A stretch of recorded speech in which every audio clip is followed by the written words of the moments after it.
Call to order the regular meeting of the Board of Education for April 14th, 2021. Will everyone please rise for the pledge? I pledge allegiance to the flag of the United States of America and to the republic for which it stands, one nation, under God, indivisible, with liberty and justice for all.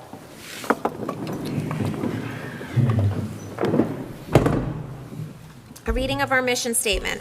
We are committed to academic achievement and success for all students in a safe environment. In partnership with families and our community, our mission is to promote confidence, inspire a passion for learning, and to prepare our students to become responsible global citizens. Every year, Monroe-Woodbury marks Autism Awareness Month with Light It Up Blue Day, when teachers, staff, administrators, students, community members are invited to wear blue or whatever color empowers autistic voices.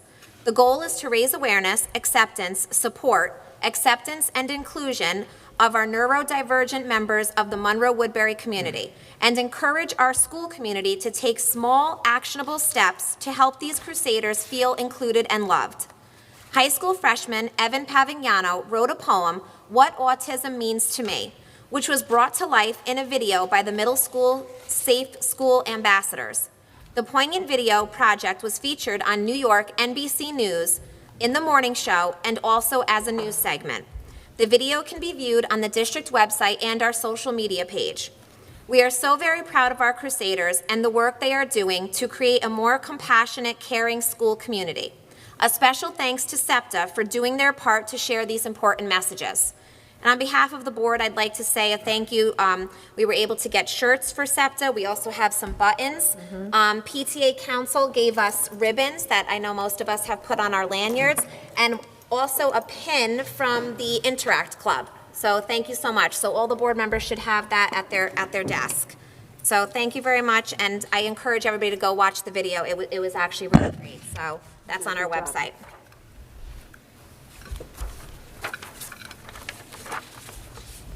May I have a motion to approve the revised agenda? Motion. Second. All those in favor? Aye. Aye. Questions and comments from interested citizens? We have two speakers this evening. I'd just like to remind you that comments are for 3 minutes each, and before the second person comes up, just pause for a moment so that we can clean the podium. Anna Cordones is coming up to speak in regards to the reopening plan. Anna, you can go right to the podium.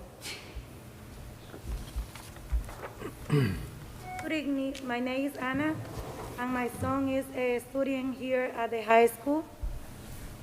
I believe there is more harm than good keeping those kids home. They are lonely, isolated, they are distracted. Can I move that thing for a minute? Yeah, you can. Yes? Yeah. They are distracted and they cannot focus. My son was excellent studying, and now he is not motivated, and the grade is being dropped. While teachers are trying their best, they are not reaching his studying and give you the kids the attention they need. It is just not possible for a teacher to monitor over 50 students online. Many school districts have in-school learning with the proper safety measuring in place. There is not a reason our school cannot do the same. The kids need to get out the house and be in school. It's been over a year, and they are not just suffering academically, but also socially. A school is an outlet for many kids, maybe even an escape from home. At home, they are boring and alone, and only looking at their own face on a screen for hours a day. I believe that I am not the only speaker for my son and myself. I say that I see a change in him for the worse. We need some normalcy, and going to school daily, we hoping give some back to our kids. Thank you. Okay. Thank you I very want much. to take the remaining of my time so I can talking about a little personal experience I have at home. The other day, I choose not to go to work. I own 2 pharmacies in the Bronx, but that day I say I stay to see what is my kid doing through the whole day. I take the day to monitor my kid step by step. I'm sorry, my English is really bad. If somebody No, doesn't you're understand, fine. Got I it. say, please ask me and be more than happy to explain myself in different way. No, No, you're fine. you're good. So when I monitor my son through the day, I take the whole day to monitor my kid. I saw my kid logging into Google Classroom, like all the online classes he had. I saw him say, when they mentioned my kid name, they say, here, and then he get back to mute the computer. So I saw my son get back on bed to sleep, and the teacher keep talking, and he mute the computer, the device, he moved the device. I say, what are you doing? You're not supposed to be in front of the computer like the whole time for the class. I say, no, they fine. I say, pero they not gonna be allowed to see your face. My son is say, everybody have emoji. Like my son, he have a little monkey, I believe. So most of the kids, he have emoji, and other teachers look to being fine with this. They don't get to see the teacher. I taught a visual class.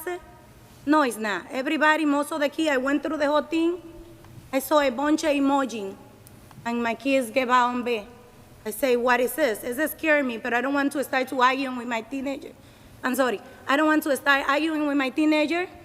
Yeah, I say, let me go through the whole day. At the end of the day, I addressing whatever I had to addressing with him. Porque I don't want her to get upset and don't let me see what's going on through the whole day. So it's a second class, it's came, same thing. Emoji, my kid is sleeping the second period. It's really embarrassing, but I remember, I'm a workaholic. I work in 6 days a week. I work in 10 hours because I'm running a pharmacy in the city. So 1 hour commute, 12 hours outside of my house. I don't know, see all the parents is in the same position where I am. But I try to explain to you understand just a little bit. So I saw the second period, my kid is sleeping through the whole second period too. And the emoji is there. I say, the teacher is okay with that they don't get to see your face? He say, yes, everybody have emoji, and this is the way it's running. I say, okay. So I saw I believe it's a history teacher. A history teacher is the one who has all my respect, to be honest. Other than he has all my respect, but this one specifically, the only teacher I saw, okay, is telling to my son, like, listen, I want everybody in the Chromebook. I don't want all the device. That teacher is telling everybody, I want the Chromebook. I want to see faces. I don't want to see emoji. I say, okay, finally, I see the teacher. The rest of the teacher for my son, he say 9 classes, because he called at the beginning of the year, the concept, he say, I want to graduate in 3 years. I don't want to be here for the whole 4 years. They call me, it's okay to me. He want to do a little competition with Elian, a cousin. He want to graduate the same with Elian. They ask me. I say, it's okay. He take 9 classes. Basically, I believe the normal 5. I believe. But he take 9. So I saw that they say, finally, this a teacher, it's a cover telling that he want to see his face. No emoji, no login from the other device. That key is open the Chromebook. So my son opened the Chromebook. Then he have another computer he can take it to my job. He's no longer at home.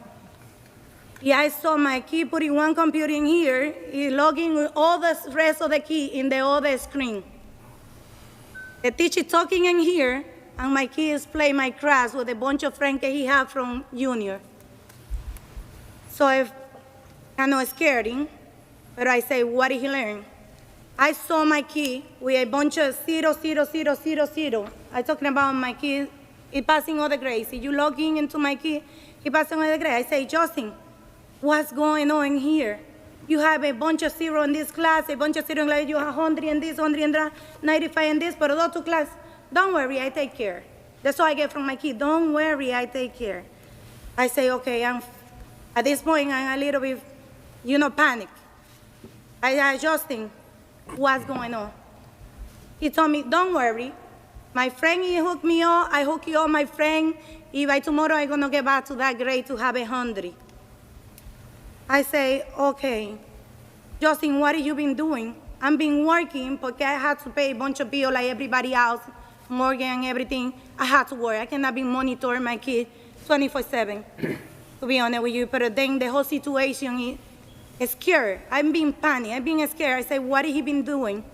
This is my experience. I don't know see other parents, what they went through, but this is my personal experience. I appreciate So it. I try, I'm being freaked out for a couple of days. I don't know how to handle the situation. I don't know if I go into school and throw my key under the box, like I'm doing right now. But I say, okay, see, I stay quiet. What kind of example I teaching to my kid? What am I teaching to my kid? Because whatever he's doing is fine. It's not fine with me, to be honest with you, because I'm being sacrificed myself in this country. I'm being a workaholic. My husband here risks himself every day, because things are getting worse. He's lieutenants in the police department. What am I doing? What am I doing with my child? So I'm keeping that thing to myself. So yesterday I say, no, I'm not going to keep quiet. I'm going to go to the high school. Unfortunately, they told me I don't have no appointment. I make a couple of phone calls, like breakdown almost, to a school. At one point, I believe they not answer my phone call because they see the call ID. But I say I want to speak to the principal in my situation. Okay, I need to let someone know what I see in my own house. So I see I don't have the attention I'm looking for in the high school. Or I get a couple of security guards in the front. They told me I cannot go to the building because of the COVID. I don't have no appointment. I get to talk with my son counselor. My son counselor, I tell him, she told me, oh, your son is doing really good. I say, this is freaking me out again. My son is doing really good. See, I know what's going on. Yeah, I know how he been cheating and all his friends have been cheating and they pass the word one to another one and doing a screenshot of the word and all those kind of things. Yeah, I say, okay, this is not work for me. I don't know if it's working for another parent, but at least for me, it's not working. So I decide, so I don't see no answer, the answer I want from the high school. I never received a phone call from the principal by even when I left my name and my number so I can try to get in touch with someone. So I decide, listen, I'm not going to stop here. I'm going to go to the district to see if somebody can listen to me in the district. We appreciate it, and I don't want to cut you short, but I was so nervous. I hear a gentleman screaming outside, don't go inside of the building. Wait outside. You have an appointment? I say, okay. I'm not a delinquent, I'm not a criminal. All I want is to talk to someone. He went inside, he got me a piece of paper with a phone number. I say, try to get in touch with somebody in this number. I say, Jesus Christ, what am I doing right now? I wait 2 minutes outside, a guy put an angel in front of me, one of the staff from you. That guy, he gave me 2 minutes of listening, and it means the whole world to me. Okay, at this point, I feeling myself so frustrated, super duper frustrated. That gentleman, he here today, I don't want to say nobody's name or anything, but thank you, thanks a lot. But he listened to me, I explained my situation, I tell him I want to go to the meeting. The gentleman from before told me, no, you cannot go to the meeting because you're not registered. I say, okay, well, how I can register myself? He said, call the number and they're gonna provide you some information. I say, okay. The first thing I say to that gentleman, what about good morning, sir? How are your day going? I told him I don't see the kind of behavior in the Board of Education. I had a lot of complaints, a lot of anger inside of me, because whatever happened in my house, to be honest with you, with my child. So that gentleman told me I'm going to get someone to call you. I'm going to get someone sign you up for the meeting. You can give you your speech. Thank you. You know who you are. Thank you. Thank you for those 2 minutes or listen to me yesterday. But I want everybody to know what is going on with the online classes. This is not working for our kids. we appreciate that. Working for our kids. Yes, I definitely say that, we appreciate you coming forward and speaking, and I know Mrs. Rodriguez is taking some notes, and perhaps she'll follow back up with you directly as well. So thank you so much for coming and speaking. Yes. Can I ask one question? Have you received a phone call back from the building principal? No. Okay. I'm still waiting for that phone call. Okay. But I expressed myself. Can I ask that if we give you your paper back, you can put your phone number on here, please? course. Because there's no number on it, it's I just, can give it to you if you want. It's Okay. 646. Nope, don't say your yeah, number. don't say your number out loud, it's being filmed. Don't say your number, you'll get lots of calls. Ms. Vitucci will come down and you can write it on the paper, please. And Thank you for the opportunity to listen to me. you're very welcome. Thank you for coming. You're We welcome. appreciate it. Thank you very much.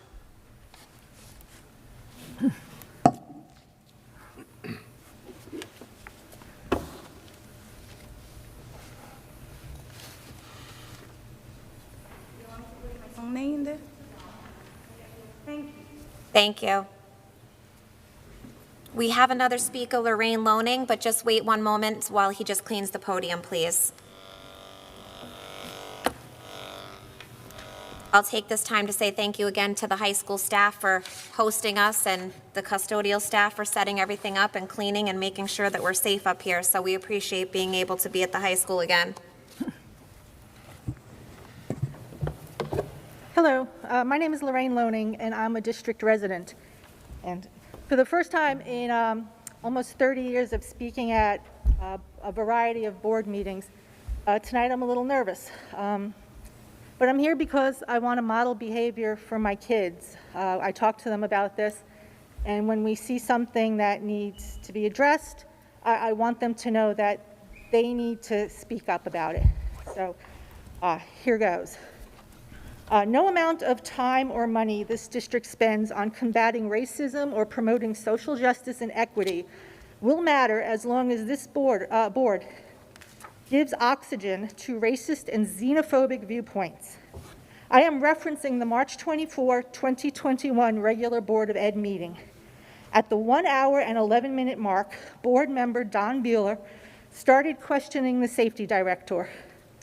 He led with what is going on at the southern border, where a lot of people don't have identification, then continued to do with what do we have a process to filter out the large influx of people with no identification. And he just kept going. I was appalled when I saw this. My children were shocked that this could be said publicly at a school board meeting. The only responses to his questioning were rather benign comments about the registration process. This was very disappointing considering what the district has said publicly it wants to achieve. Going back at least as far as August 2, 2020, regular Board of Ed meeting, Ms. Shelby Seth, representing the Hudson Valley Coalition for Change, spoke about the challenges facing Black and brown students and requested regular checkup meetings with the superintendent and Board of Ed members to discuss initiatives that ensure the well-being and safety of those students. Along these lines, the district has a district equity task force, and the high school has, according to its website, a social, racial justice, and equity student union. Both presumably meet regularly. In addition, on August 17, 2020, the district signed a contract with Eye-Opening Enterprises. Using the Freedom of Information Act, I requested and received a copy of this contract. This organization is to provide professional development and consultation on policies, practices, and processes across the district related to racial equity and diversity, equity and inclusion at large. Some of their deliverables were a keynote address, student meetings, parent meeting, and various workshops. One of the scope of services that stood out to me was that they will provide teachers and staff with the tools to build psychologically safe and brave classrooms. Brave classrooms, think about that. That's a really powerful thought. This district is paying Eye-Opening Enterprises $168,750,000 this year, and then again next year. On September 12, 2020, the previously mentioned Eye-Opening Enterprises delivered a workshop to the Board of Ed at the board retreat. And on February 5, 2021, the policy committee met to discuss a policy regarding equity, inclusivity, and diversity in education.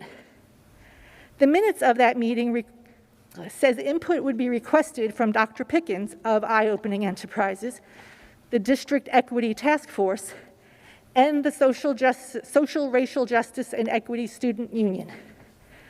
To date, no policy has been adopted by this board. All of this brings me back to Mr. Bueller's comments from last meeting. Statements like those could potentially place undocumented students into a spotlight that they do not crave and could damage the entire Latino community. Let me remind you of the mission statement that Ms. McCleary reads before every meeting. We are committed to academic achievement and success for all students in a safe environment. In partnership with families and our community, our mission is to promote confidence, inspire a passion for learning, and to prepare our students to become responsible global citizens. All students, not students based on their academic achievements, their athletic accomplishments, family connections, gender, race, religion, or immigration status. All students. Once again, all students. That should have been the response to Mr. Bueller. That would have been the brave response. Remember the brave classrooms and the brave students this district is trying to build? Let's be brave, people. Thank you. Thank you.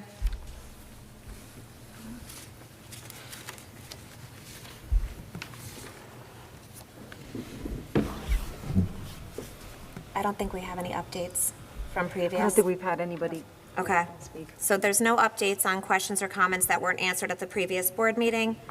And we're going to move on to our budget personnel presentation, which is being given by Mr. Matt Kravitz. Thank you very much. I'm going to stay here, if that's okay. I'm going to shield everyone from the glare from the back of my head. So I'll start with that. So good evening. Thank you for the opportunity to present this year's budget for general personnel considerations. Before I begin, something like this is a total team effort. Thank you to a bunch of people, but in particular, Sean DeMerrill in payroll, Tanya Mulrad in the business office, Carol Spenley, who always helps when looking things over, Donna Vitucci, who picked up an error, and Patrick for all of his assistance. So thank you very much. Over the past few weeks, we've heard a number of different budget presentations. And as you've seen in those presentations, we have a large number of activities for our students here.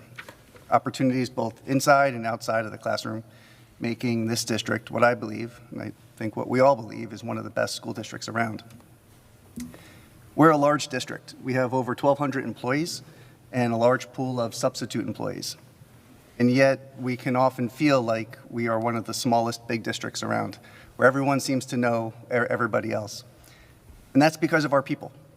The people who are the ones who work closely with our students, the ones who are up early to drive kids who at times are half asleep, particularly our high school kids, the ones who are up late lesson planning, configuring, and connecting, the ones who are serving breakfast and lunch to all who want and need it, or answering phone calls and making sure that concerns are addressed, the ones who are preparing our rooms each night so that we can serve our kids, or leading our buildings, trying to account for all and that can go wrong while celebrating the things that go right. And those are only a few examples of people here in Monroe-Woodbury, and it's those people who I try to reflect in this presentation. So tonight, I'll be highlighting the overall salary information for the district. I will point out specific areas and will explain and review some of the fringe benefits employees in our district receive. And at the end, I'll point out the overall tentative district budget, passing it along to Mrs. Rodriguez to explain the district's budgetary story in totality. So the first slide covers the overall amount of district salaries this coming year, 21-22, and it has last year's as well. This includes anyone who works here in Monroe-Woodbury and is driven in large part by collectively bargained contractual obligations. This current year, we have one settled contract within the district, which is our Monroe-Woodbury Teachers Association that encompasses our teachers and teaching assistants, and we are presently in negotiations with 3 other bargaining units: our MWAA, which is our district administrators, our MWEA, which is our clerical, safety, food service, monitors, et cetera, and our CSEA, comprised of our bus drivers, custodial staff, and our buildings and grounds crew. This number also takes into account those who are retiring and the money that accounts for the difference in salary of those who are retiring compared to those that we hire in their place. And that's something that is commonly referred to as breakage, and that will come up again in the presentation. And shout out to Ms. Ferrara, who is down at Smith Clove in this picture. All right. Oh. So this next picture, what you'll see, first, more than anything else, you'll see Mr. Jim Horn. For those of you that know Jim, he is the head custodian at Sapphire Elementary. He's giving everyone a thumbs up. I did not ask him to do this for this presentation, but I'm sure he would, right? So this slide focuses on the Buildings and Grounds Department, and you'll see a decrease from last year's budget in the amount of $127,339. It's largely due to controlling overtime costs and continuously reviewing position control and breakage, like I mentioned before, due to upcoming retirements.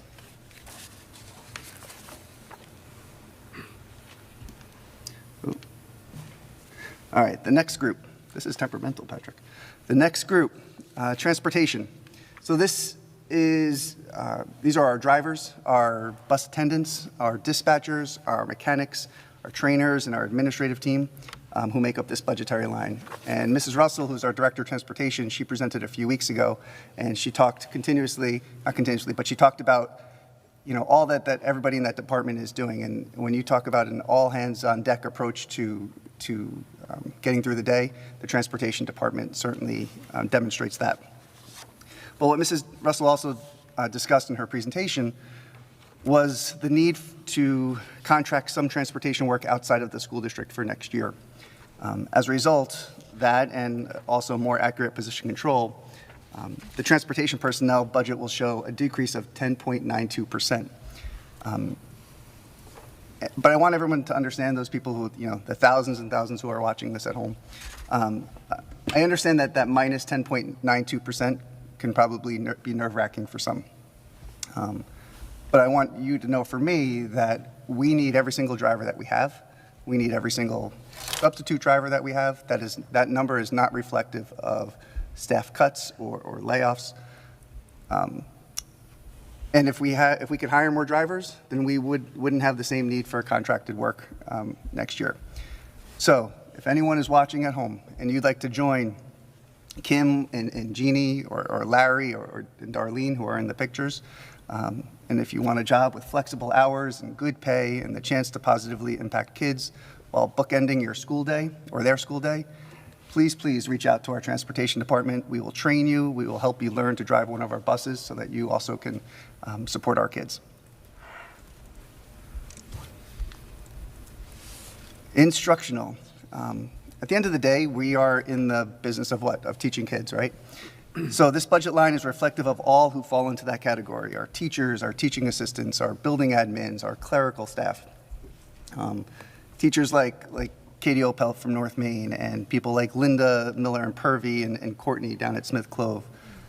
This change of the 2.94% primarily accounts for contractual obligations, includes benefits such as health insurance buyouts for eligible staff that are not necessarily seen as part of somebody's yearly salary.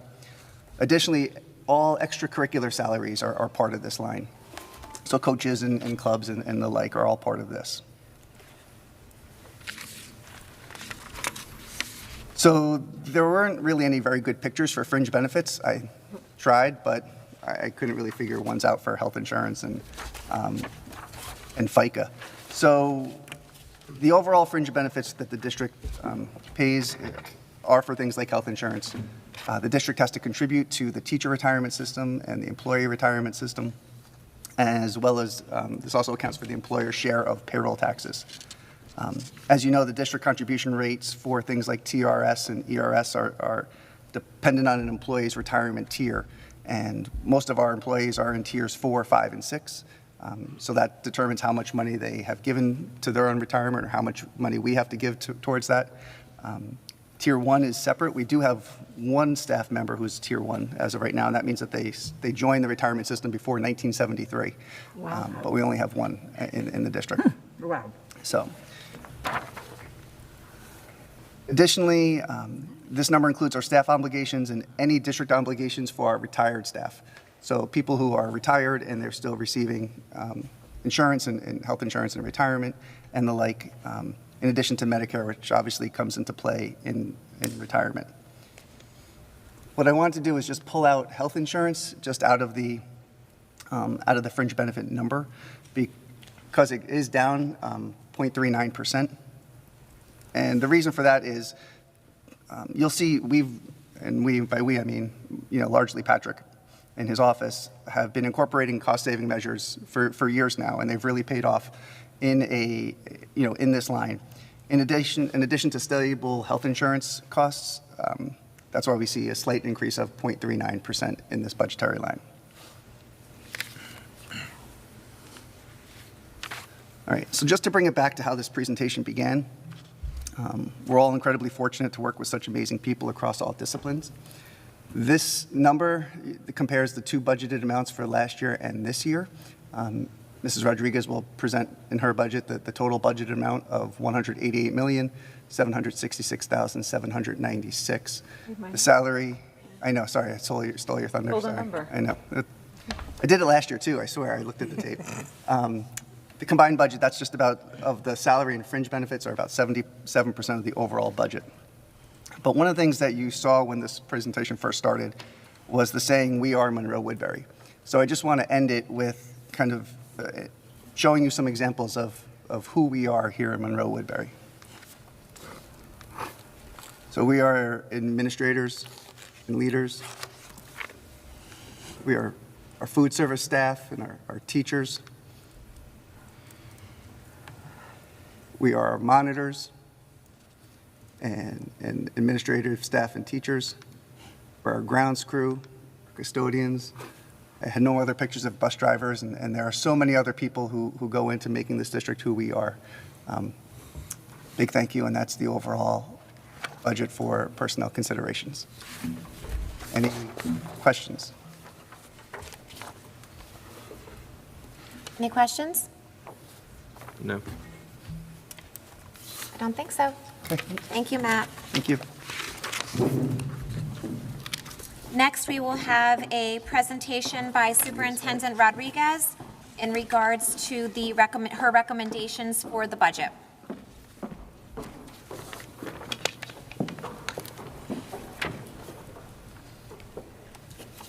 Do you have the clicker?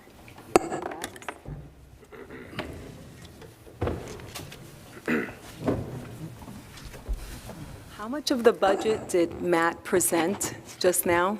76.77%. 8%. No question. One question. So next year, the goal is to ask at least 3 questions of Mr. Kravitz. That's okay. That's great. We've saved them all for you. It should be prorated by percentage point, I think.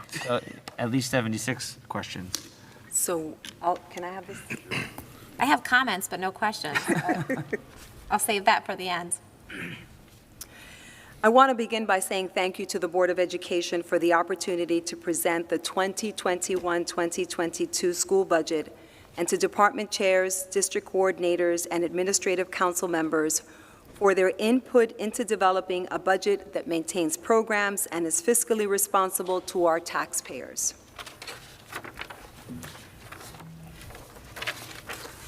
This picture represents the people we serve, our students. We are a district that serves 5 towns, 7 instructional buildings, 6,700 students, and 37,000 residents. We are a diverse community that is a microcosm of our country.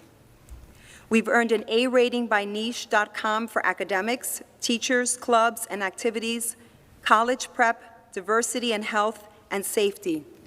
Niche ranks 100,000 schools and districts based on statistics and millions of opinions from students and parents.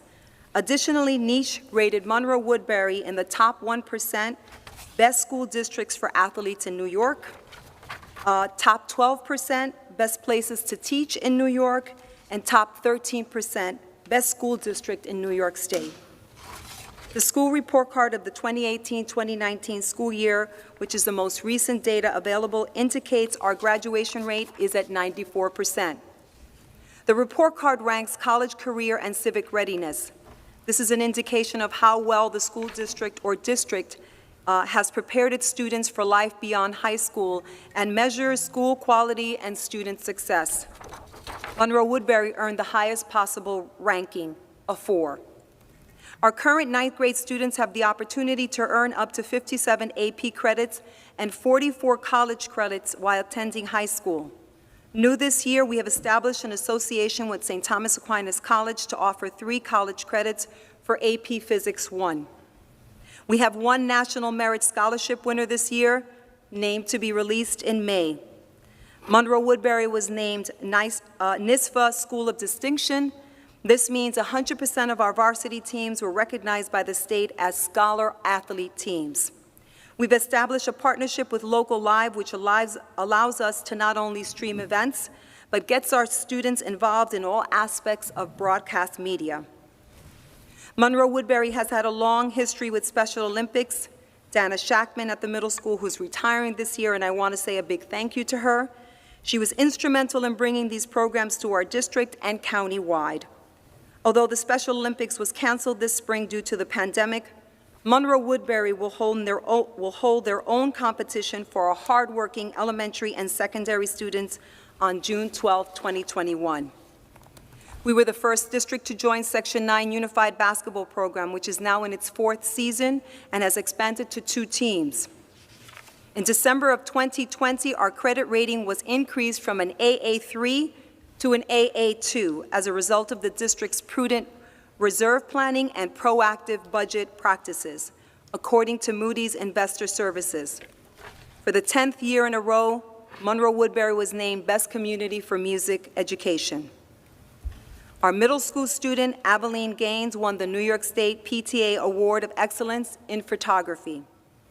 In 2018, we launched MW Cares, whose purpose was the social-emotional well-being of our students and staff. We continue this mission with the district's collaboration with Eye-Opening Enterprises. The objective is to provide support and coping mechanisms through a series of events and workshops for staff as well as students and families, and to ensure that everyone within our school community feels valued and respected.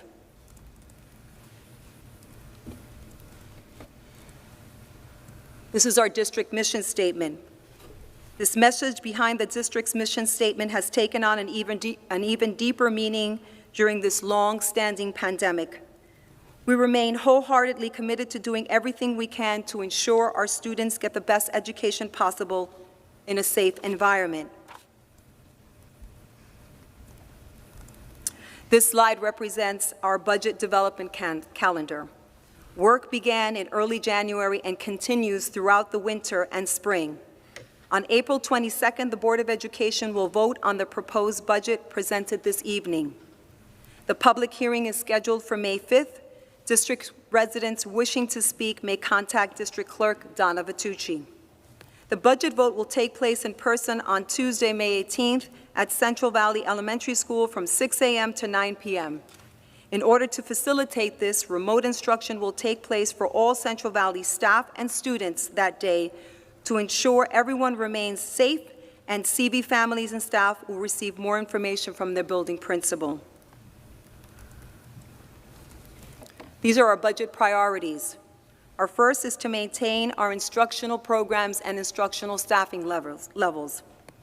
The second is expand and enhance summer school learning opportunities to mitigate potential learning loss. One thing to note is that you will not see the cost of these programs in the general fund budget.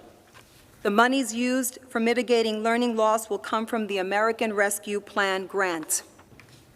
This grant will extend over several years and will allow the district to expand program offerings for students and target any learning loss due to COVID. Lessons learned from remote instruction. There has been a lot to learn from teaching and learning during a pandemic. Although we were forced to go online, there are students who have been very successful with remote instruction. We will continue to look at and capitalize on what we've learned during the pandemic. Balancing a budget. First, we reduce appropriations. Every year, we look at the previous year's expenditures to determine where we can be more fiscally prudent with our existing resources. Maximizing state aid and reimbursement. We've initiated procedures to manage state aid claims and reimbursements in a more consistent manner. Utilize American Rescue Plan funds. As I mentioned in the previous slide, we will be using those funds to support our summer programs and programs throughout the year to help mitigate any learning loss. Lastly, monitor and assess programs for the 2021-2022 school year. We evaluate programs and we measure student success within those programs. Is that the budget triangle?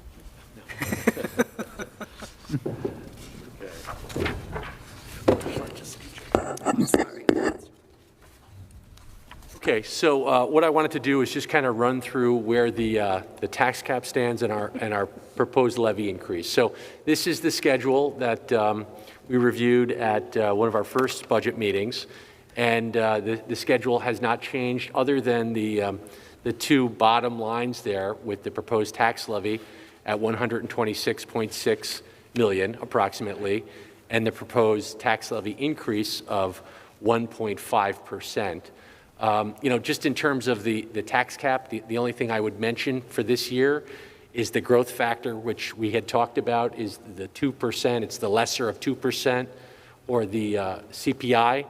And for this year, it's 1.23%, so it's less than 2. And going through that computation, we computed our maximum allowable levy increase at 1.88%. And in January, when we first presented the budget, we assumed a lot's changed since January, obviously, in terms of state aid and things. We assumed we would need to levy at the maximum, at the limit, the maximum allowable levy. Fortunately, based on what's happened at the state level with state aid to public education, we're proposing an increase of 1.5%. And it's largely driven by our increase in foundation aid. And I talked a little bit about that at a previous meeting. We're going to talk about it a bit more with the next slide. The other thing I just would point out is this would be the second year in a row that we've levied below the tax cap.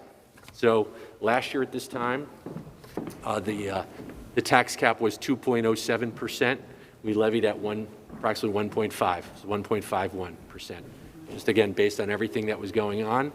To do that, we had to dip into our reserves. We doubled our assigned fund balance. Fortunately, this year we don't have to do those things. Just largely based on the increase in state aid, we were able to balance the budget, and we eliminated the revenue shortfall that I had mentioned, in the initial meeting, and we're able to come in a little bit below the tax cap.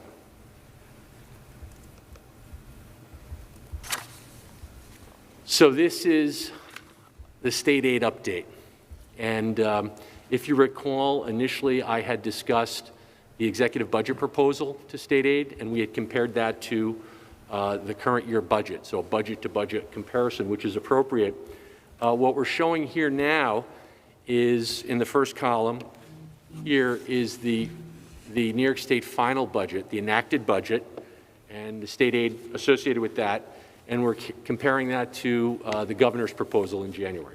And so the most notable difference is the first line, the foundation aid, the change in foundation aid.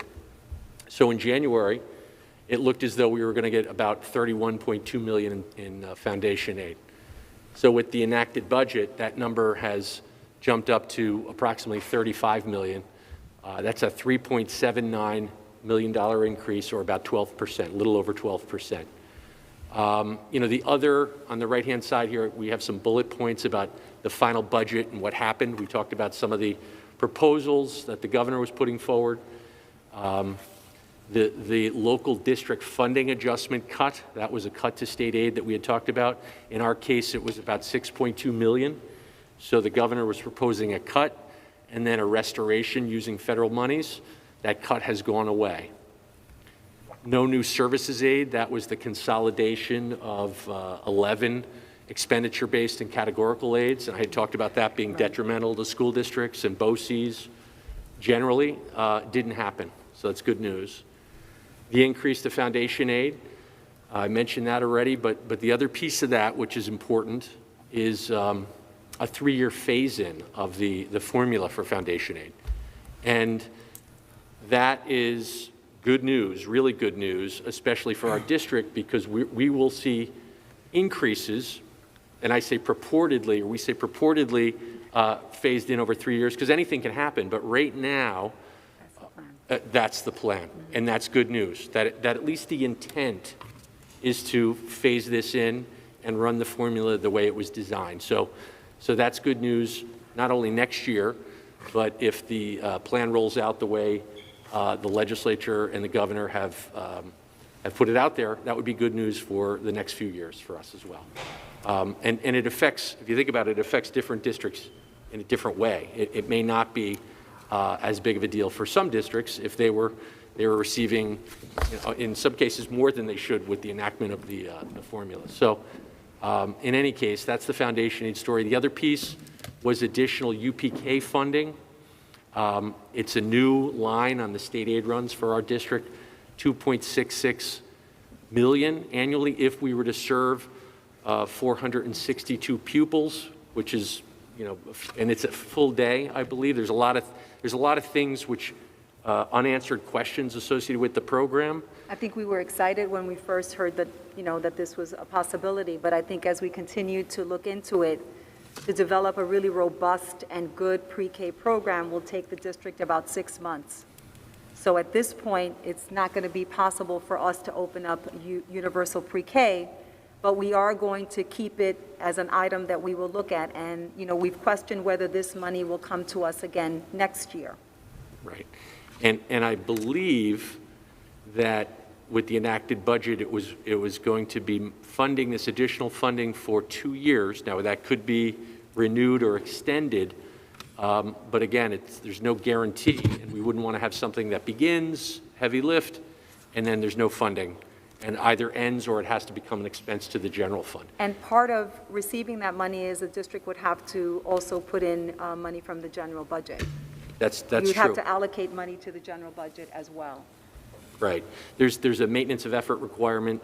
What typically happens is there are certain expenses which are not part of the grant. They would have to go to the general fund, and that can grow over time. That can shift over time. So you have to be cautious.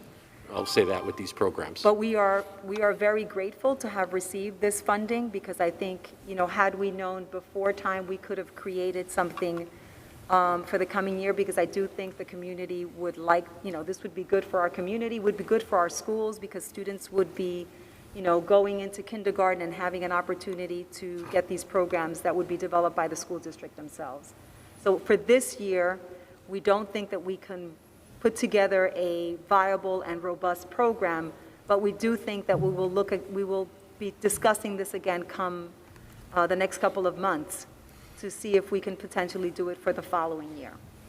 Right. And there's still a lot of unanswered questions because it is new. It's not a new program, but this funding is new. How it's going to roll out is new.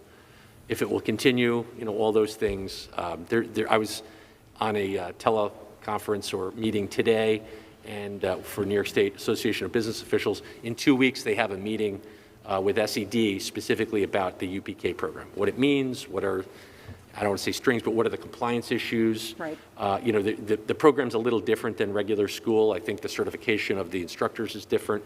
The number of students in a class is different. There's limits, so. And space. And space, Right. that's the biggest For us to thing. be able to Space. bring in 462 additional students, there is going to be we have to contemplate where we would place these students. Right. I mean, that's a school, right? 462 kids is another school. So a lot to look into there. So, the final bullet I had there was no increase to fund balance limits. So we mentioned this where the legislature was contemplating going from 4% to 6%, allowing districts to hold more unassigned fund balance, or 4 to 8%. So that didn't come about. Just in terms of state aid, returning to that, so we talked about foundation aid. You see here in the executive budget proposal, we had this services aid. That has gone away. The other thing I'd point out finally is the building aid line near the bottom there. So that increased by $451,000. And interesting, think about this concept for a minute. That's from January to April. There was this big swing. and that had to do with the district filing a final cost report on our turf field and chiller project here at the high school. So we were able to file that final cost report by the end of the calendar year, and that gets into the system. The database that the governor pulls to do their state aid runs didn't include that. And once we had that in, when they pulled that database again for the April 1 run, it included it, and boom, our building aid jumps up by almost $500,000. So that's why I've said this before. Some of these aids, the expenditure aids, the categorical aids, they're not set in stone. They're projections, and that's why we're really happy about the foundation aid, because that's the one aid program that doesn't have that variation. It has some, but it's not a projection based on what we think we're going to spend this year, which affects our state aid for next year. So you can really hang your hat on that one. And then the final line was just the state aid adjustment. That's a number that we have enacted, and it's roughly 10% of our transportation aid. We've noticed a trend where the projection for some of these aids, particularly transportation, has been overstated, and the actual tends to come in a little bit less. So bottom line, $57.6 million is our projection for next year for state aid. That's an increase from 53.3, which was the executive at the time of the executive budget proposal in January. So that's about 4.3 million, or 8%. So a big swing from January to April. Good. Good, thank you. Thank you, Patrick. And here is, let me take my mask off. And here is the proposed budget. The total proposed budget is $188.7 million, which you've already heard from Mr. Kravitz, an increase from the prior year's budget of 2.59%.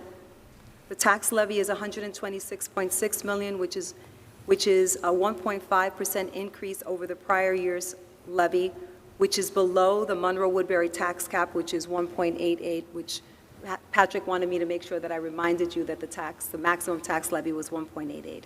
And we're largely able to do this because of an increase in foundation aid. When the voters go to vote on May 18th, you're going to see two propositions. The first proposition will be for the total general fund budget, and the second proposition will be for our bus and vehicle purchase, which we've done every year. And we're planning on replacing 4 big buses and 7 vans for a total cost of $1,048,367,000. Any questions? I just have a couple from the last slide with the state aid. So my first one was, can you just clarify, because I know we've had discussions in the past about the transportation component. How did that end up? We've been chatting about how it would impact our budget from last year because we technically did not have physical students in the building. So how did that impact with the budget? Well, good question, Stacy. What that largely is doing is impacting our state aid for the current year. Okay. Because what we're really talking about is the closure from March 13th to the end of the year. And the takeaway was the state agreed that from the point of the closure until early May, which I think it was about May 8th, during that time frame, any expenses we incurred would be fully aidable. They picked May 8th because it was the point of closure to the point where the governor said nobody's coming back to school, which was early May. After that, I think there is going to, I don't know how they're going to do it exactly, but those expenses would be partially aidable. And we've talked about that. If you were incurring expenses when you were delivering Chromebooks, food, meals, food, right, yeah. food, all those kinds of things, that piece would be aidable, but some of the other components wouldn't be. So it's a partial victory, shall we say, with that. So we'll see what happens. We don't know. I talked to somebody who said they felt like state aid was trying to find a way, because the law's enacted, then the agencies come up with policy or procedures to regulation to enact that. They were trying to come up with a way to give school districts the aid that they need and they felt like they were entitled to. So we'll see what happens. So Better than what we expected. Yes, it's better than what we expected. It's a Okay, and then I have one more, just in regards to, I know you had said that you've asked the question in regards to the universal pre-K as to whether or not the monies that they're giving us this year, even though we're not going forward with it for this school year, September 2021, 2022. So have you received an answer as to whether or not we expect that these monies would continue if we start the program for the following school year? So I contacted, so Senator Skoufis was really behind this legislation, this push for this state aid. And so I've asked, I know he just had a baby, so he hasn't gotten back to me, but we'll get a response, because that's been our question. If we don't take this money this year, what will the impact be the following year? Or is this amount of money is the same money that we're going to get every year for at least the next couple of years? Okay. And the number that you have here for the 462 students, that would be the minimum number of students that we would have to enroll? Maximum. Maximum, okay, thank you. Okay, And if we enrolled fewer, we would get less money. Right. understood. It's an Okay. allocation, I was let's looking say. at it from a building standpoint, because even if you only put 20 children, it's like 23 classes. I was just kind of thinking where we're putting them, but that can be a future discussion. That's the big question. Right. That's what I was Where do we thinking. put them? Yes. Any other questions? No. Okay, thank you both so much. I stay here by myself. Okay, that's right. We have an update from Mrs. Rodriguez regarding our reopening plan. We do. Let me just get myself together here.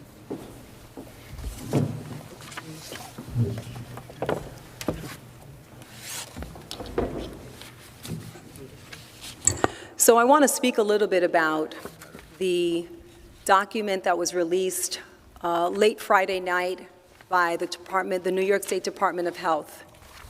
At approximately 8 o'clock on Friday night, I received a forward of a forward, meaning that this document had been released, and it was 24 pages. And so at that time, we, meaning the cabinet and I, needed to make some decisions, right? Because one of the things that was a big takeaway for us was that at 5 o'clock when we left school, we were mandated by the New York Department of Health to have barriers in order to bring our K-5 students.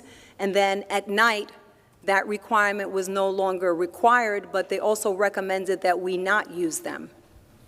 I have to tell you that it was a little daunting to know that we had expended quite a bit of funds and had our custodians take the time to put this together. And the premise behind that was that we wanted to make sure that whatever the DOH was going to come out with, that we would be prepared.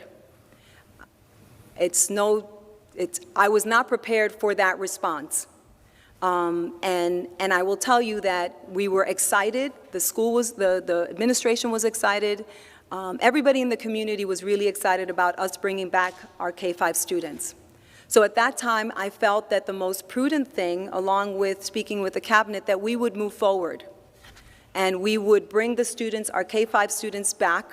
We would review the data, we would review the document, and then we would also call our council. Because I think that all superintendents, when we received this, were wondering, what do we do? So our council was very good in telling us that just because a document was released on Friday night, it gives the district at least a week to review that document. And just to sort of give you an idea of what it was like, on August 1st, the New York State Department of Health released their reopening document. That was 4 weeks before we opened school.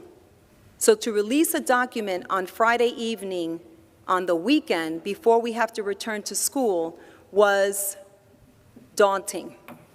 So the decision was made to move forward. So I think one of the big takeaways for us was, what do we do with the barriers? So I've met with the building principals, and we've decided that we will do it building by building. And I'll explain why we're doing that. Because some of the configurations in our K-1 classes are students facing each other, and we do need the barrier. They're still 3 feet apart, but the barrier really provides in our opinion, an extra layer of protection. In some instances, we will remove the barriers, but that will be class by class, building by building, class by class, and it will involve, any kind of feedback that we get from our parents.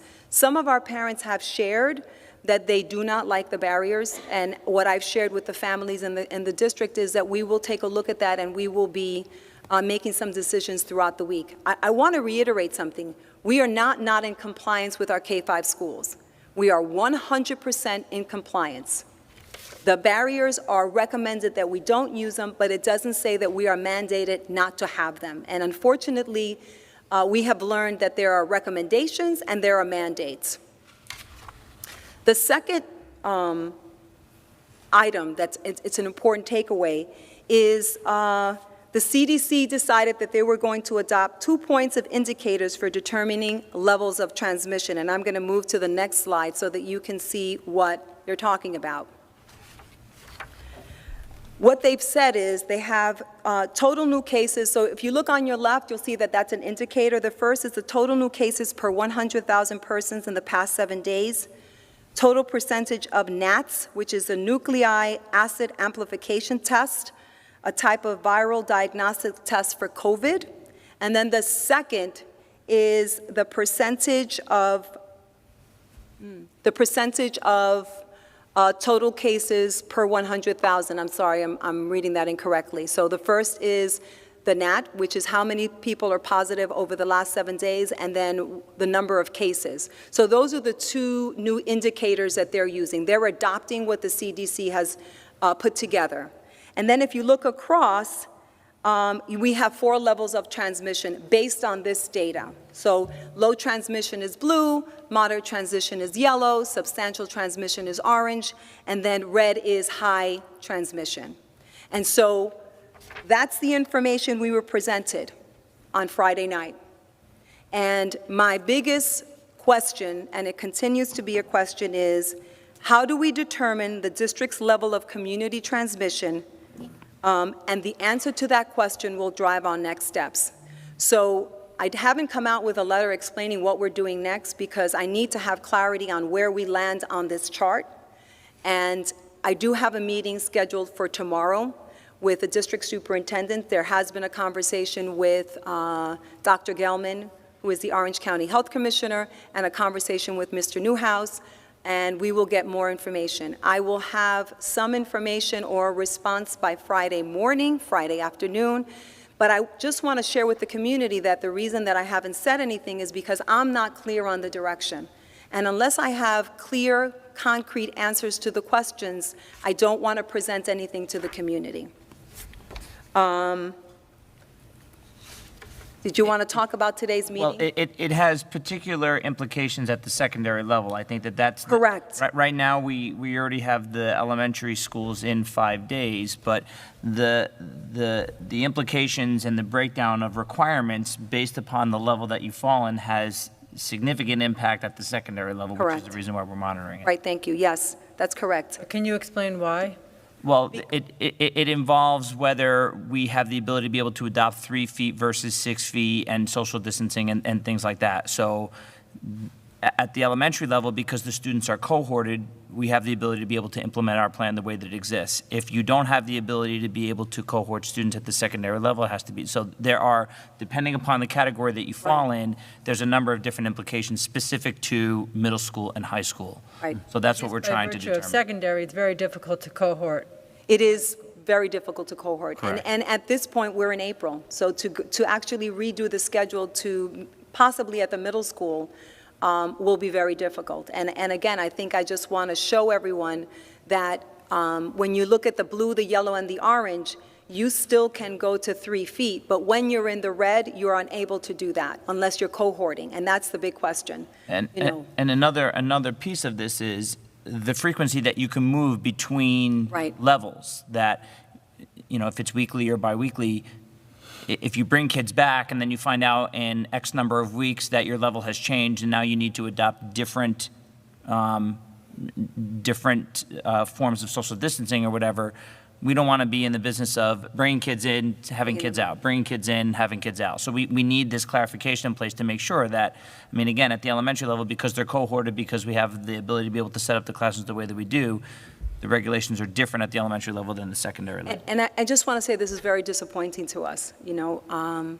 I heard, Elsie, can you just clarify, because a lot of questions are coming up about, it's not obviously the fact that the primary students are less transmissionable, it's that the cohort exists, right? That they're in a class that right, they're less likely, so the safe. movement is less, right? So when you're a first grade teacher, you stay with your class. When you're in middle school and high school, you are, you know, you're everywhere. You can't cohort a class at the high school because students move to different classes. So that really is the problem. One of the biggest questions that a lot of people have come up with that, and if you're having this meeting tomorrow, is, and again, I'm certainly not a doctor, so I would, refer to you to ask the professionals, but I'm not a doctor either. I know, that's fine. I don't even play It's our one. understanding that from everything that we've been told, the students are not transmitting the virus when they're in school with a mask on. So whether they're being cohorted or not cohorted, I think that's a big question in the community as to why it is that we're concerned that the... I'm not sure that's entirely true. I think Okay, that- yes, that Dr. trans- Smirgate can It's tell good us. having a doctor on the board. I think that the transmission is transmission. It doesn't really matter whether you're a child or an adult. Children are a lot more asymptomatic, that is true, but if you look at the rates of transmission, some data coming out of England, that will show you that they transmit as much as anybody else. The implications of that transmission is different in children and adults, obviously.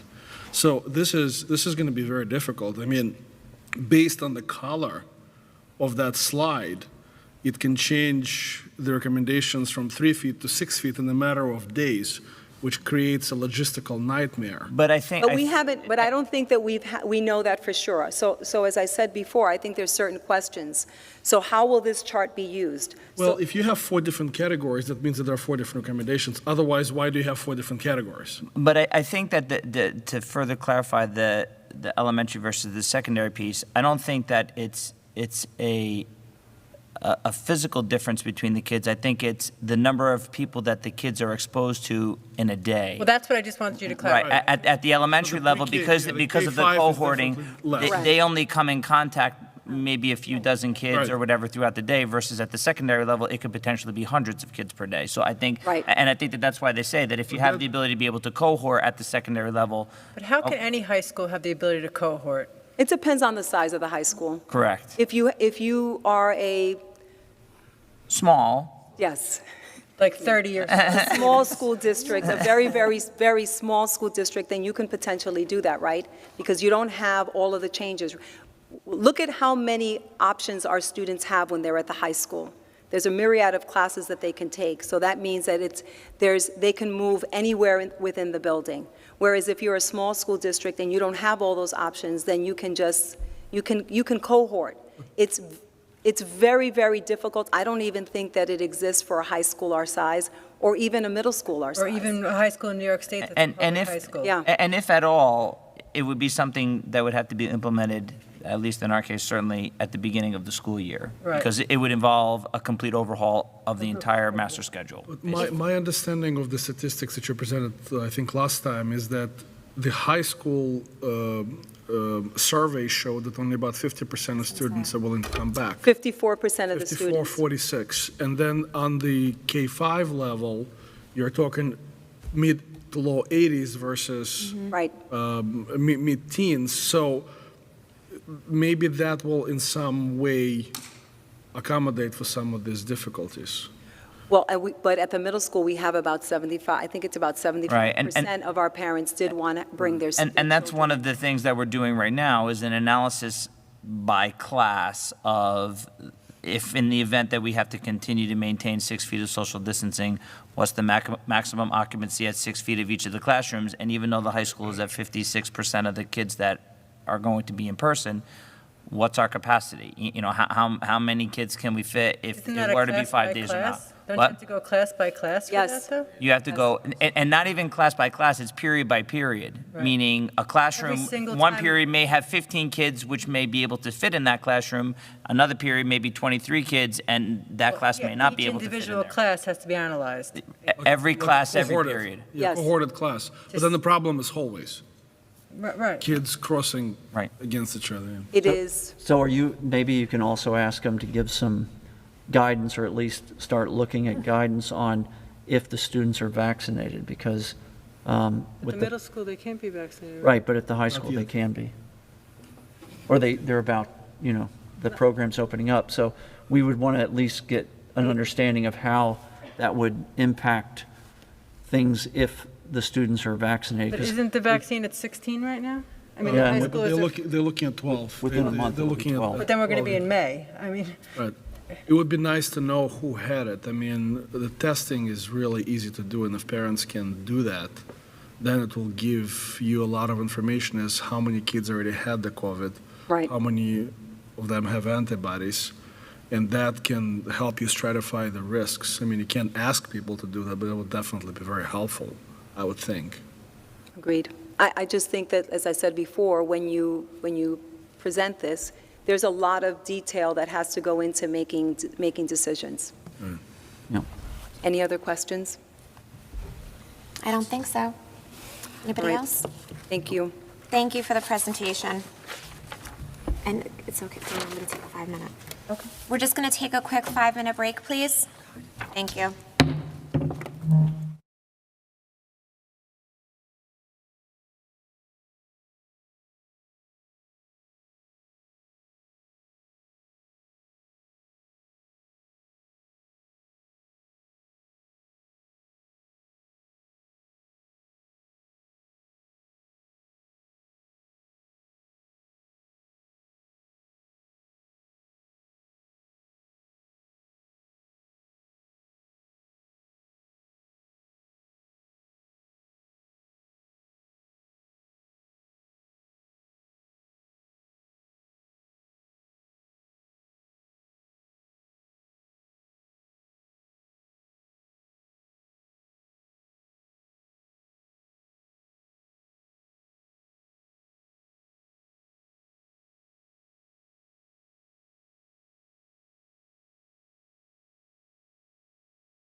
Thank you.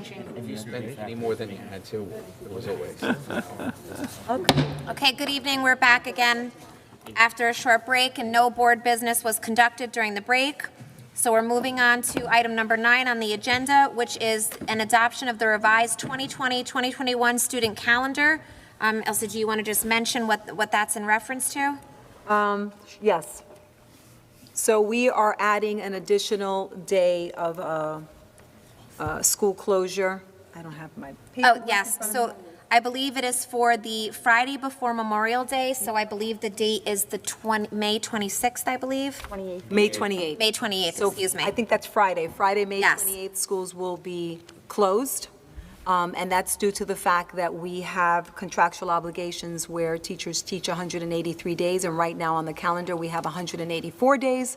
So we are giving back a day for everyone. Okay, great. Any questions? Okay, may I have a motion to adopt? Motion. Second? All those in favor? Aye. Approval of textbooks to Dr. Hassler.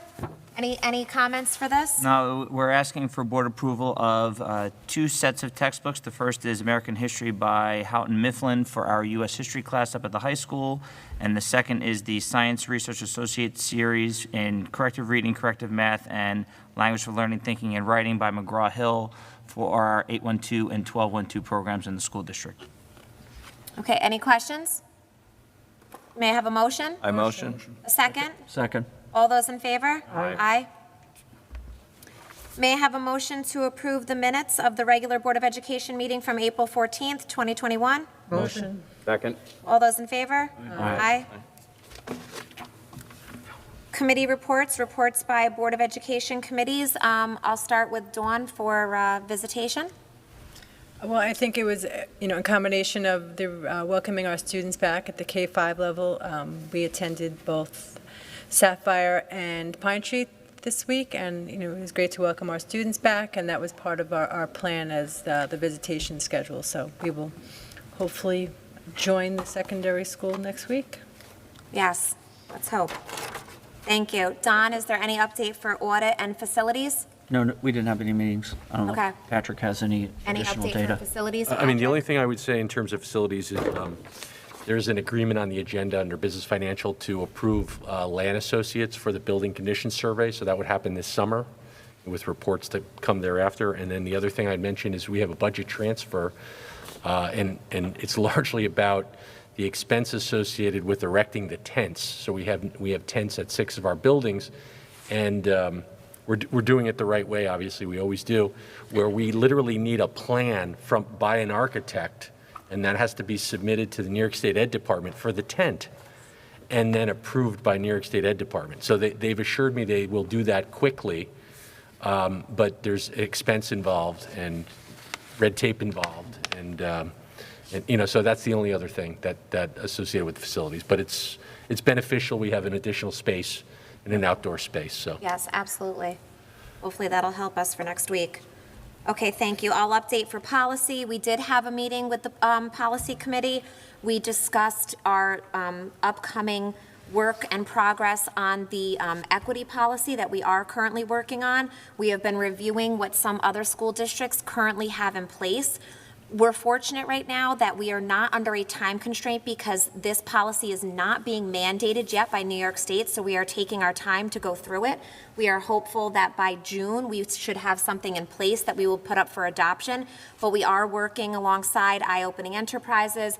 We have information out now for our attorneys to look at, and we will be having a future meeting coming up. I don't know, Elsie, if you want to add anything else to that. No, we did, and I met with the social Yes. racial justice group prior to meeting with the board to give the group an understanding of what policy is and the implications of policy. And so I gave them an opportunity over the spring break to look through the policy, make recommendations. So then we as a committee sat down and went through their recommendations. And so now we're sending it next, as Stacy said, to the attorneys. And then we're going to meet with our equity task force to go through that as well. We're trying to get as many people to give us feedback on the policy.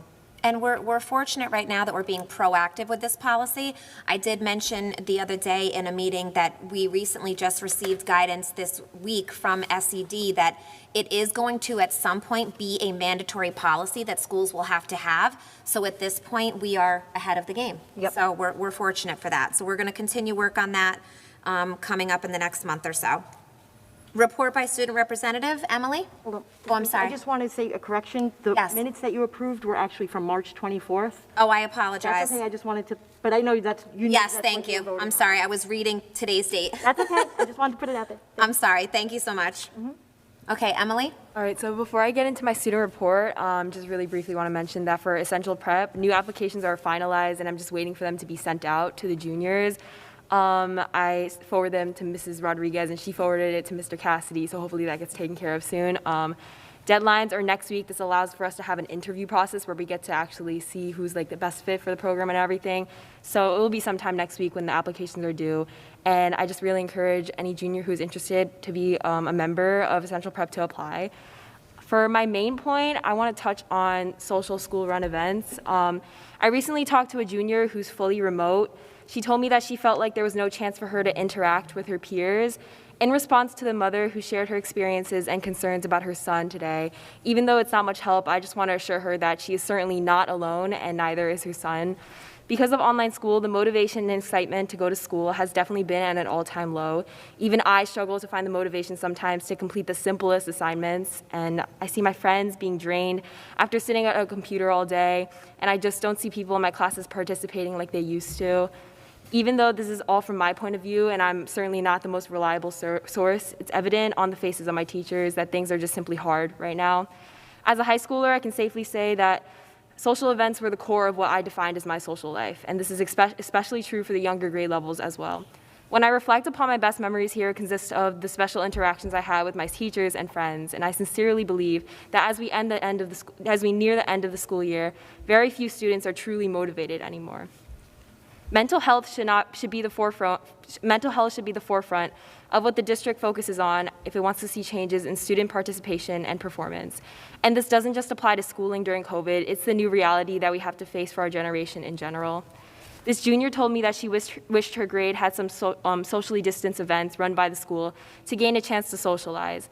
I think she was referencing the senior events that the school has been hosting, even though there aren't normally special events at all for the younger grade levels.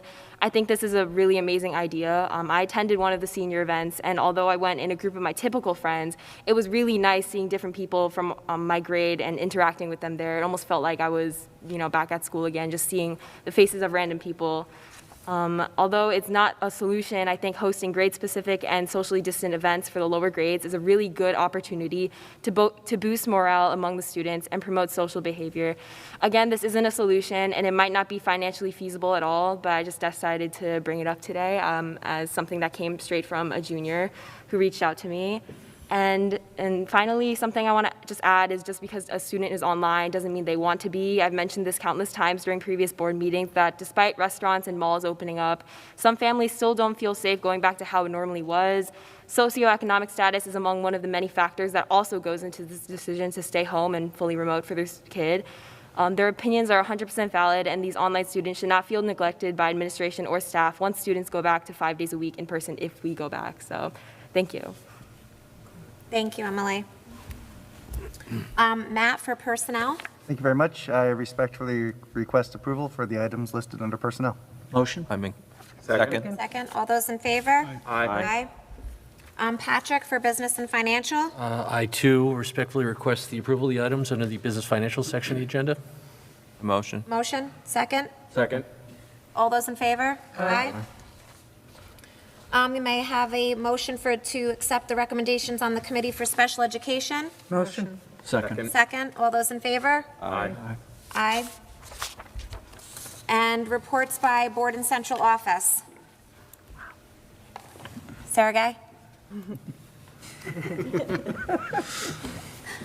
Thank you. I'd like to thank the Cabinet and Superintendent Rodriguez for the tremendous amount of work that they've done with the budget and their continued strive to open the schools in a safe and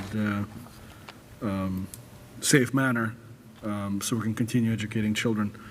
I'd like to congratulate graduating seniors and hope everybody has a wonderful week. Dawn? Yes, thank you to Superintendent Rodriguez and the cabinet for all your work that you did for the budget. Like I mentioned earlier, I was at Sapphire and Pine Tree to welcome all the students back. And I'd also like to say congratulations to our middle school and high school FBLA chapters for their achievements at the Leadership Conference, and a special shout out to the 2 students that were elected as state officers, Matthew Edelstein and Derek Lee. Yeah, I'm hoping that we are heading in the right direction for our secondary level as well, because it was great to see the kids and the staff interacting with our students. Thank you. Don? Well, it goes without saying, getting back to school is probably the best news that most of us have heard in a very, very long time, and I appreciate the administration's work in making that a safe return, because I know it's very, very complicated, and especially with all the rules that get pushed on us at 24 hours. I'd also like to congratulate the administration and all the teachers for the excellent statistics that the school has earned for their academic, music, sports, everything, all of the achievements. It's very, at the end of the day, we're getting back to a school that has extremely good statistics behind it that our students are learning. Thanks. I'm sorry, thank you. Sorry, can I just say one thing? I really wanted to mention a special thank you to the 2 speakers, especially Mrs. Cardonis, for her speaking to us today, and I thought it was extremely, brave of her to come forward before this podium and speak to us at such a personal level about something that was, really bothering her. So thank you for coming forward. Thank you. Suzanne? Yeah, I'd like to echo what everyone else said. Thank you to the cabinet and Mrs. Rodriguez for all the hard work on the budget. I know how much time and energy goes into doing something like that, and it's truly appreciated. I'm glad to see the K-5 kids back in school. They're thrilled. I know my grandson is thrilled. My daughter-in-law is even more thrilled. But, yeah, and hopefully we can continue to move in a positive direction. But I'd also like to remind everyone this virus is not over, so please, please, safety precautions. And have a good night, everyone. Thank you. Emily? Yeah, I just want to say, just like everyone else, thank you so much for making this happen. We see at the lower grade levels, people are going back to school, and the kids are really happy, and that's really amazing to see after meeting with them. They were super bummed about being at home, and it's really nice seeing them smile and look really happy. So I just want to say thank you guys for that. And hopefully the high schoolers and the middle schoolers get to come back in as well. I know teachers are also very super excited for the kids to come back. So Thank you. Donna? Just a quick reminder, if you're interested in running for the board, petitions are due to me by 5 p.m. on Monday, April 19th. If you're interested in an absentee ballot application, they will be available. This is to vote on the May 18th budget vote. They will be available probably tomorrow on our website or with me. If you have any questions as to whether or not you're registered to vote with the district, please call me, and I will have a link up hopefully early next week that you could check yourself. But in the meantime, if you have any questions or would like to register to vote, please contact me as well. And thank you to Mrs. Rodriguez and the district for the extended Memorial Day weekend. We appreciate it as employees. Thank you. And good night. Thank you. Bhargav? So Monday, we visited K-5 buildings, and just to say the kids were excited is an understatement. It's just high-fiving the kids with each other, looking at that. One of the interesting comments I overheard in many buildings, like, oh, I can't wait to put my Chromebook away, which is perfectly fine. It's good. I think it's important to have the social interaction and not just the screen time all the time. But again, big kudos to our parents, teachers, support staff, and administrators to make this happen. Thank you. Eric? I'll go home and I'll have a few words with my kids about that comment. I was asked to give a quick update regarding state assessments, the 3 through 8 testing, and the Regents exams. We've sent home a few letters to parents regarding the upcoming grade 3 through 8 ELA and math exams, as well as to secondary parents regarding Regents exams.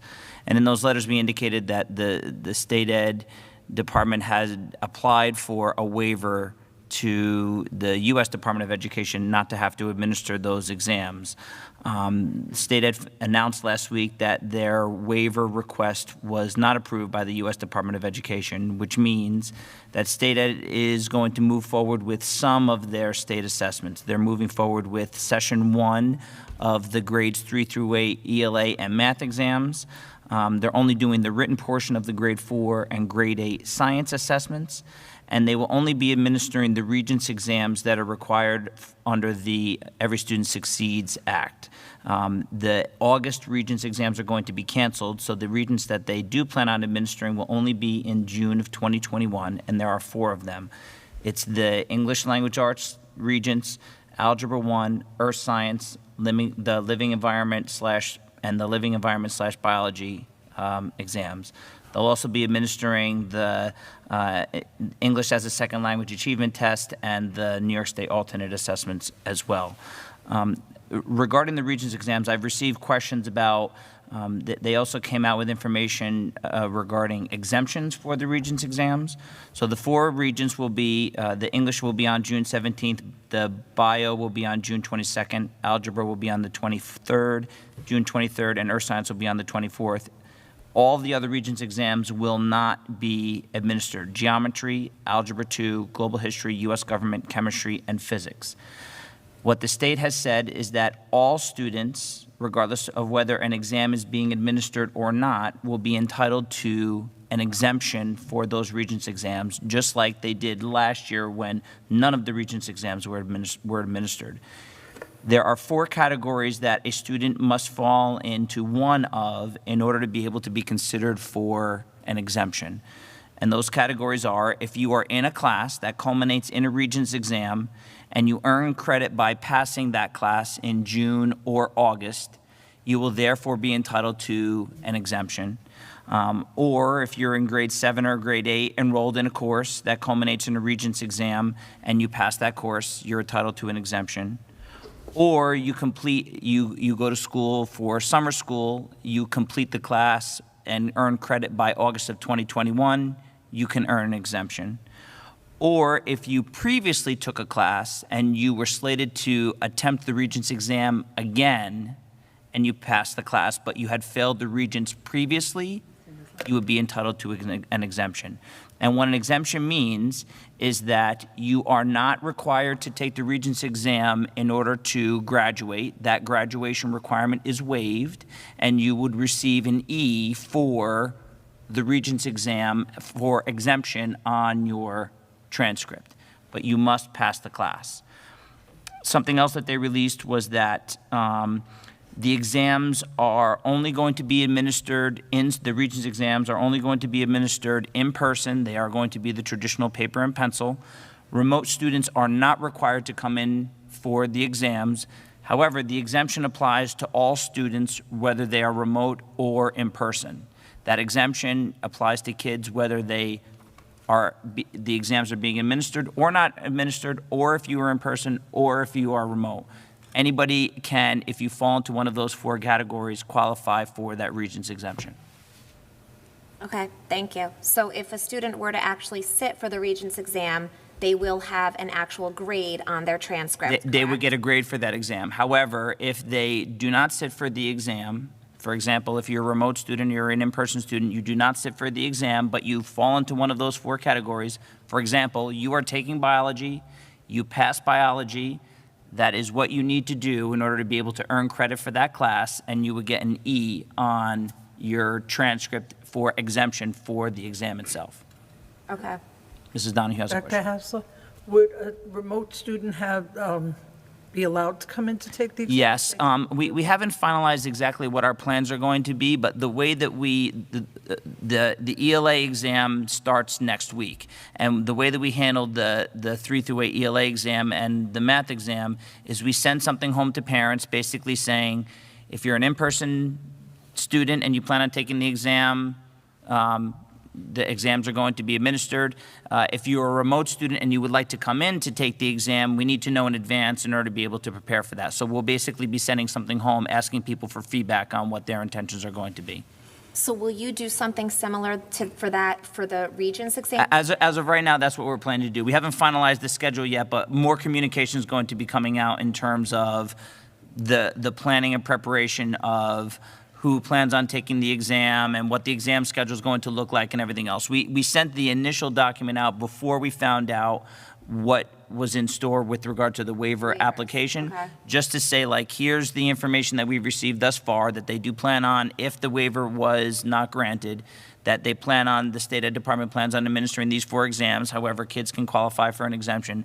Now the next phase, now that we're aware that the waiver has not been approved and the exams are going to be administered, the next wave of communication is going to be, okay, we need to get feedback from people so that way we can start planning for who plans on taking the exam and who is not going to be taking the exam. And Dr. Hassler, you're not concerned that those numbers can come back and put us over our COVID limits? That's one of the things that we have to plan for. So one of the things that State Ed has come out and said is that on the days, originally we had an exam schedule that when the Regents exams are administered, you have an exam administration day. It counts as the day of attendance. So on the days that chemistry and physics and the other exams were originally being administered, now has to be a day of school.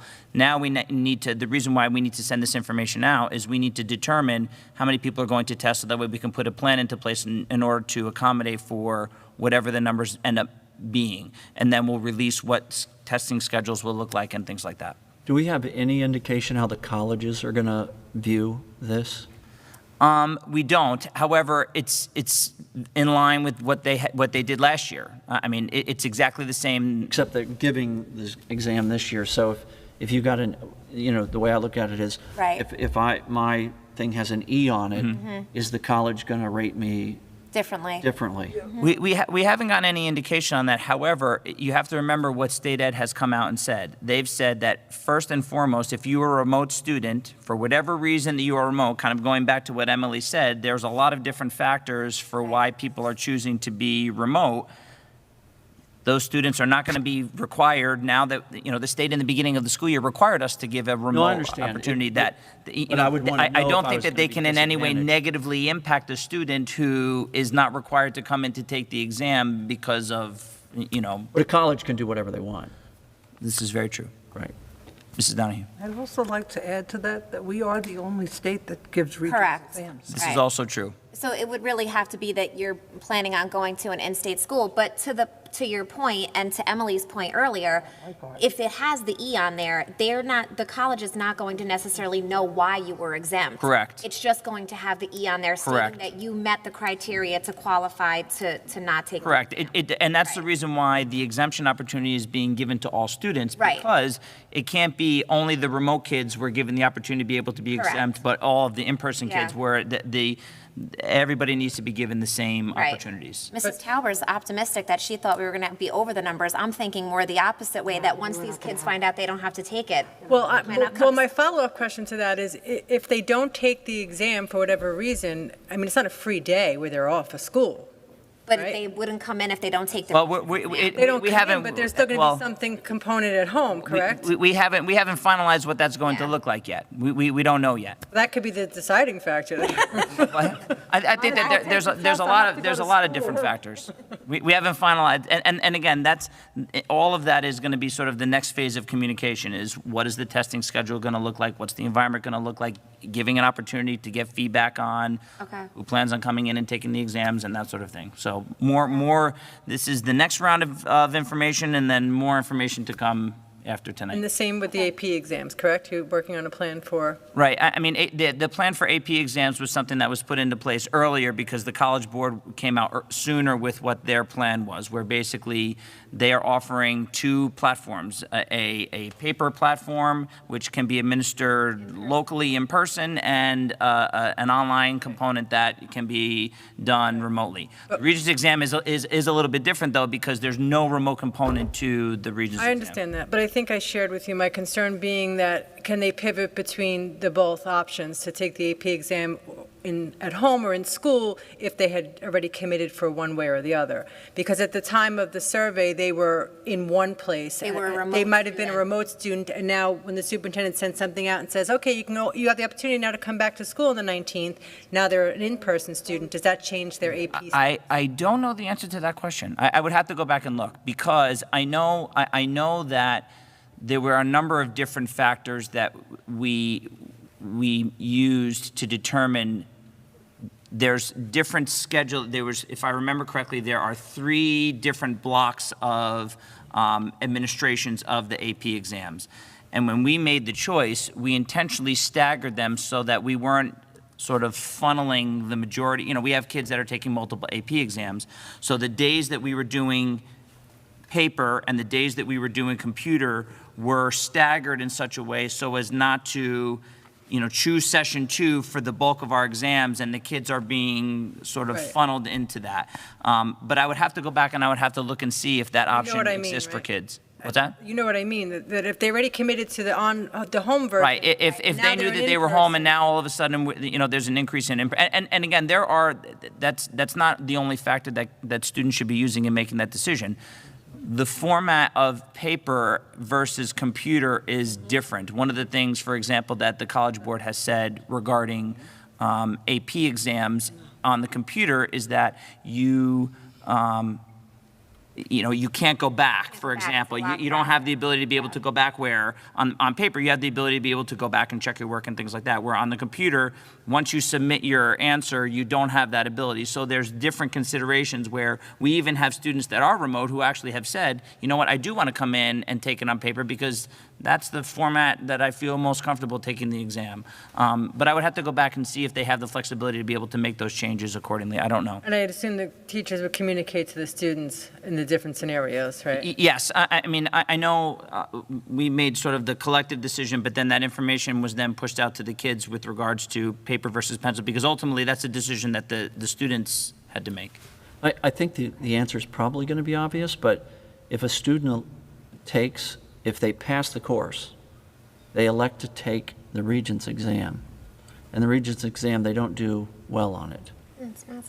Can they elect to still get the E? There are a few nuances that we're still trying to get clarification on, and that's, what happens? What happens if, they take the exam and the state is updating a frequently asked questions section now. Once they release the guidance, we're sort of sifting through that on what happens if this, what happens if that, Right. Thank you. Yep. Okay, thank you very much. Patrick? Yeah, so I just want to take a second to acknowledge and thank our custodial staff and Andre Rudiak for all the work they did in getting the buildings ready. There was a lot of scrambling. A lot of partitions were set up and moved. A lot of furniture has been moved, and I appreciate that. And we couldn't have, gotten kids back without them and their efforts. So that's it, and have a good evening, everyone. Thank you. Thank you. Matt? Thanks. So parking lots are not usually something that you get overly excited to see, but I have to tell you, we were talking about this earlier, driving on Dunderberg, looking at the high school lot, it's so cool to see all those spots painted. So thank you to all those who took part and organized it. I spoke enough tonight. Have a wonderful night. Thank you. Michael? Great big thank you to the school staff and administration for getting the kids back in school. I know they're very excited about it. Also, all of the work on the budget, it is a significant endeavor to pull that budget together. I appreciate that.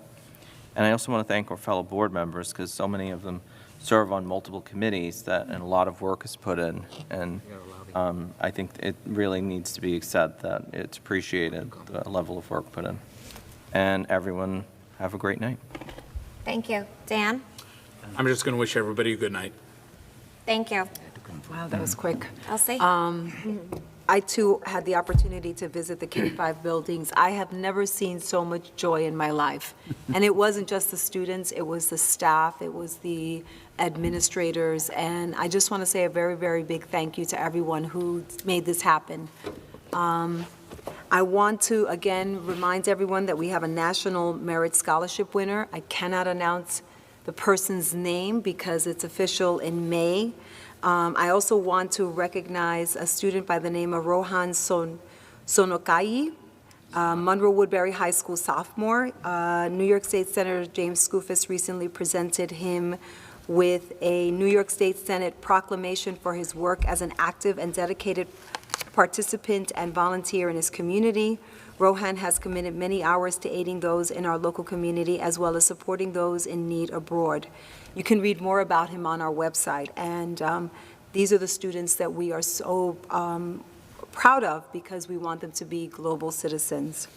One more thing, I'm surprised Eric didn't talk about these things.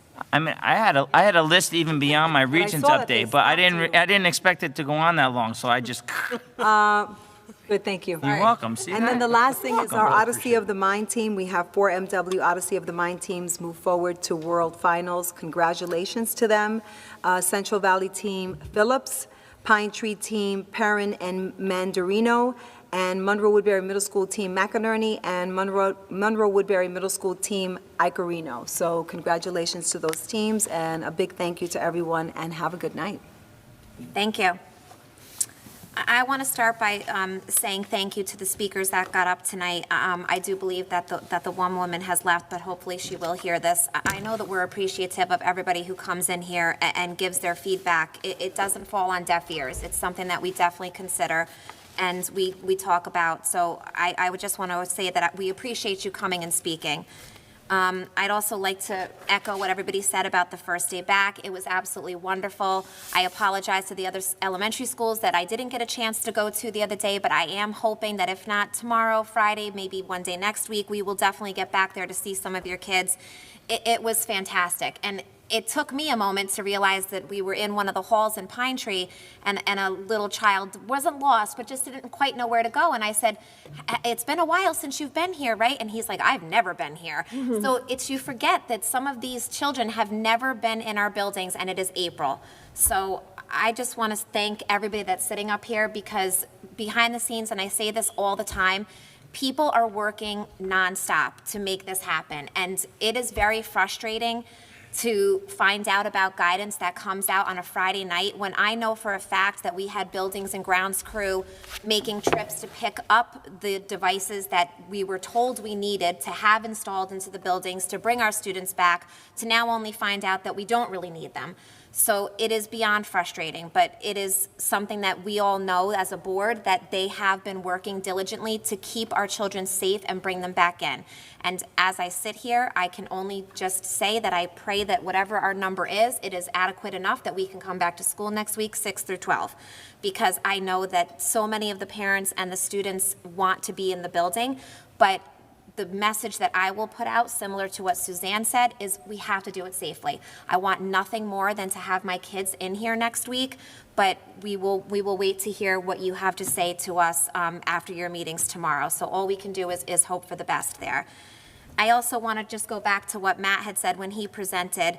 I didn't necessarily have a question, but I think the biggest message that we can take as a board is it's people. We are in the business of people. So a lot of times when we talk about the budget, it's certain items, but we are very fortunate here at Monroe-Woodbury, as Mrs. Rodriguez pointed out in the beginning of her speech, in regards to all of the accolades that we have received. And we would not be sitting here if it weren't for our wonderful students, because they are wonderful, but it also wouldn't be without the administrators, the teachers, and all of the staff that helped make it possible. So I appreciate that. So I just want to say thank you.